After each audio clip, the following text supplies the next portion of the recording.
when we know that God has called us to ascribe to all people the value that he himself ascribes to them, and yet we decide to do differently, right? Everyone's deserving of his love. Everyone's deserving of intrinsic value. Everybody has that, but we choose to operate in opposition to it. This verse is telling us that we do so because we do not have faith. That's what it's saying. That when you favor someone, you're incompatible with the people of God because the people of God have been called to love everyone. And so your incompatibility is rooted in your favoritism, the fact that you only want people for what they have to offer to you. Jesus has called you to love all people because of what he has to offer to them instead. See, in this example, James is saying, hey, you are scrutinizing and shaming your own people. You are selling them down the river because ultimately what you want is the approval of people that don't even like you. And I was trying to contextualize this for myself. I was like, where is this at in my own life?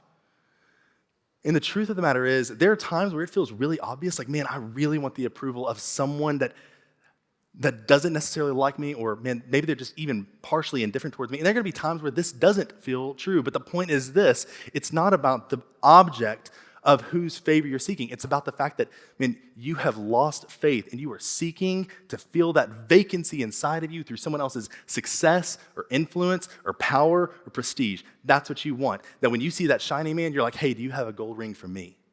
That's what you're looking for. You're looking to fill your vacancy. It's kind of like, it's like in the epic cinematic classic, Mean Girls. What happens in Mean Girls? Katie Heron moves to North Shore High. And what happens is she finds a group of friends that she wants to associate alongside, and what they decide is, hey, listen, Katie, we're going to have you infiltrate the ranks of the social elite, the plastics. And what we want is for you to overthrow Regina George. Guys, don't shake your heads at me. Y'all like this movie too. And so what happens? Katie ends up going into the midst of this group, and as she's with the plastics, what ends up happening is she betrays her friends. Like, she sacrifices her friendships on the altar of Regina George's approval. And the reason she does it is because she has a vacancy inside of her that she believes Regina can fill. The same thing is happening right here.